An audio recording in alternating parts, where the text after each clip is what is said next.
ជំរាបសួរពុកម៉ែបងប្អូនក៏ដូចជាប្រិយមិត្តทุกនិងសួស្តីបងប្អូនសិស្សពេទ្យទាំងអស់គ្នាបាទថ្ងៃនេះខ្ញុំបាទខកសុនមានព័ត៌មានសុខភាពថ្មីមួយទៀតដើម្បីចែកម្លែកពុកម៉ែបងប្អូនក៏ដូចជាប្រិយមិត្តทุกនិងបងប្អូនសិស្សពេទ្យទាំងអស់គ្នាបាទអញ្ចឹងព័ត៌មានសុខភាពថ្មីក្នុងថ្ងៃនេះយើងលើកឡើងអំពីវិធីព្យាបាលតាមផ្ទះនៃជំងឺ COVID-19 ថ្មីដែលភាសាអង់គ្លេសហៅថា How to treat COVID-19 Gen1 at home បាទយើងឃើញនៅពេលបច្ចុប្បន្នគឺជំងឺ COVID-19 ថ្មីមានការកើតមានច្រើននៅតាមបណ្ដាប្រទេសផ្សេងៗនៅលើសកលលោកផងដែរបាទក្នុងនោះយើងឃើញថាតាក់ទងវិធីព្យាបាលតាមផ្ទះគឺជាវិធីមួយដែលគួរតែប្រកាន់យកផងដែរសម្រាប់ជំងឺ COVID-19 ថ្មីដែលស្រាល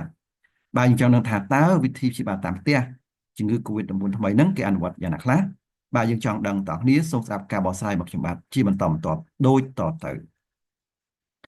បាទអញ្ចឹងមាតិកាក្នុងថ្ងៃនេះយើងឃើញមាន3ចំណុចសំខាន់ទី1គឺសេចក្ដីដើមទី2វិធីព្យាបាលតាមផ្ទះនៃជំងឺ COVID-19 ថ្មីនិងទី3គឺគោលការណ៍ព្យាបាលតាមផ្ទះបាទយើងចង់ដឹងថាតើវិធីព្យាបាលតាមផ្ទះទាក់ទងនឹងជំងឺ COVID-19 ថ្មីនឹងគេអនុវត្តយ៉ាងណាខ្លះហើយគោលការណ៍ព្យាបាលតាមផ្ទះនឹងយើងត្រូវគ្រប់តាមគោលការណ៍ណាខ្លះបាទយើងចង់ដឹងតើអ្នកនាងសូមស្ដាប់ការបកស្រាយជាបន្តទៅទៀតបាទអញ្ចឹងយើងមើលស្អីផ្ដើមនៅក្នុងករណីជំងឺ COVID-19 ថ្មីកើនឡើងខ្លាំងច្រើនលើសកម្រិតសមត្ថភាពមន្ទីរពេទ្យនិងមណ្ឌលព្យាបាលនៅតាមប្រទេសមួយចំនួនបាទរបៀបព្យាបាលតាមផ្ទះចំពោះជំងឺ COVID-19 ថ្មីគឺត្រូវបានអនុវត្តផងដែរបាទជាពិសេសគឺតកតងនឹង COVID-19 ថ្មីដែលមានកម្រិតស្រាលបាទបន្តទៀតតកតងនឹងវិធីព្យាបាលតាមផ្ទះនៃជំងឺ COVID-19 ថ្មីតើវិធីព្យាបាលនោះគេអនុវត្តបែបណាខ្លះបាទយើងចង់ដឹងតើគ្នាសូមស្ដាប់ការបកស្រាយជាបន្តទៅទៀតបាទអញ្ចឹងយើងមើលតកតងវិធីព្យាបាលតាមផ្ទះនៃជំងឺ COVID-19 ថ្មី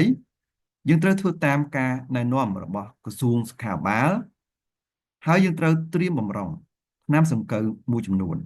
បាទដូចជាថ្នាំប៉ារ៉ាស៊ីតាមុលហើយបុយប្រូហ្វែនបាទដែលក្នុងនោះបាទប៉ារ៉ាស៊ីតាមុលយើងប្រើដើម្បីបញ្ចុះកម្ដៅហើយនឹង ibuprofen ដើម្បីបំបត្តិឈឺរាងកាយហើយក៏យើងត្រៀមបម្រុងផងដែរគឺថ្នាំបំបត្តិក្អកជាសេរ៉ូបាទឬក៏ជាថ្នាំគ្រាប់ផងដែរបាទហើយត្រៀមទឹកស្អាតសម្រាប់ផឹកឲ្យបានគ្រប់គ្រាន់ត្រៀមកញ្ចប់ថ្នាំមានអេឡិចត្រូលីតនិងវីតាមីន C ផងដែរលើសពីនេះគឺយើងត្រូវបង្កើនការញ៉ាំវីតាមីនបរិភោគអាហារមានជីវជាតិនិងគេងសម្រាកឲ្យបានគ្រប់គ្រាន់គឺ8ម៉ោងក្នុងមួយថ្ងៃរោគសញ្ញាអាចប្រែប្រួលបាទដោយការបង្ករោគរួមផ្សំអញ្ចឹងយើងត្រូវតាមដាននៅកម្ដៅរាងកាយនិងច្របាក់ដង្ហើមផងដែរអញ្ចឹងបើសិនជាកម្ដៅរាងកាយឡើងខ្លាំងហើយនឹងច្របាក់ដង្ហើមចាប់ផ្ដើមហប់ឬញាប់បាទយើងគួរតែប្រញាប់ស្វែងរកជំនួយផងដែរមនុស្សដែលមានហានិភ័យខ្ពស់នៃជំងឺ COVID-19 ធ្ងន់ធ្ងរអាចត្រូវបានផ្ដល់ថ្នាំព្យាបាលដើម្បីការពារជំងឺស្រាលកុំឲ្យកាន់តែធ្ងន់ធ្ងរផងដែរបាទអញ្ចឹងបើយោងតាម mayoclinic.org គេថាក្រុមមនុស្សដែលមានហានិភ័យខ្ពស់គឺមនុស្សដែលមានអាយុចាប់ពី65ឆ្នាំឡើងទៅទារកអាយុក្រោម6ខែនិងមនុស្សដែលមានជំងឺប្រចាំកាយមួយចំនួនលក្ខខណ្ឌទាំងនោះរួមមានជំងឺឈាមនិងជំងឺរ៉ាំរ៉ៃផងដែរបាទអញ្ចឹងក្រុមមនុស្សដែលមានហានិភ័យខ្ពស់ហ្នឹងគេអាចនឹងប្រើថ្នាំព្យាបាលទាក់ទងនឹង COVID-19 ហ្នឹងបាទហើយបើសិនជាមានរោគសញ្ញាធ្ងន់ធ្ងរបាទគឺយើងត្រូវដឹងលេខទូរស័ព្ទបន្ទាន់សម្រាប់ជំនួយសង្គ្រោះបាទគឺ Cambodia National Disease Health Hotline 115ករណីត្រូវការជួយសង្គ្រោះនាំទៅកាន់មន្ទីរពេទ្យក្នុងករណីមានការវិវត្តធ្ងន់ធ្ងរបាទជាពិសេសគឺបញ្ហាដង្ហើមឬក៏ក្តៅខ្លួនកាន់តែខ្លាំងបាទអញ្ចឹងគឺថាតកតទៅនឹងករណីវិវត្តធ្ងន់ធ្ងរគឺត្រូវធ្វើការព្យាបាលនៅមន្ទីរពេទ្យផងដែរបាទអញ្ចឹងក្រុមមនុស្សដែលងាយរងគ្រោះវិវត្តទៅជាជំងឺធ្ងន់ធ្ងរហ្នឹងគឺ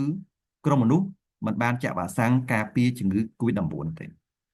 ទី2គឺក្រុមមនុស្សដែលមានប្រព័ន្ធការពារចុះខ្សោយ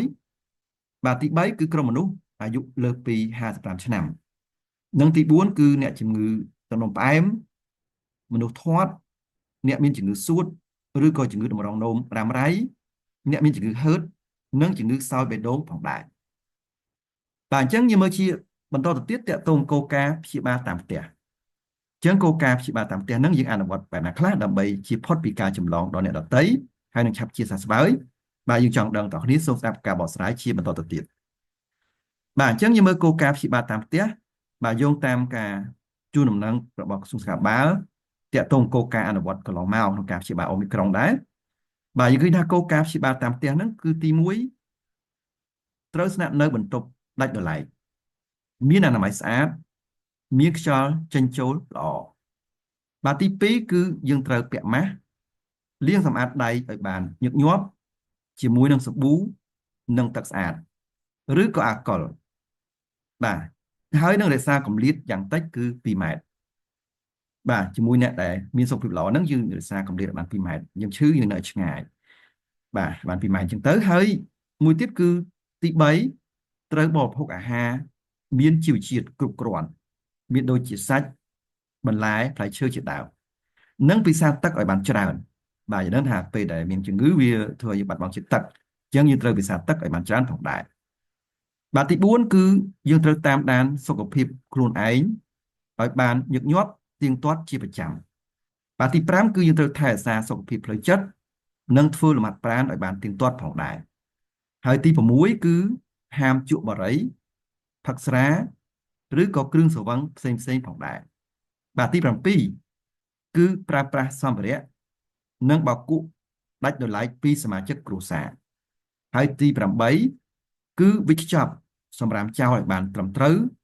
និងដាច់ដោយឡែកពីគេបាទការអនុវត្តបានត្រឹមត្រូវនៃគោលការណ៍នៃការព្យាបាលធ្វើឲ្យយើងឆាប់ជាសះស្បើយនិងការពារការចម្លងទៅដល់សមាជិកគ្រួសារផងដែរ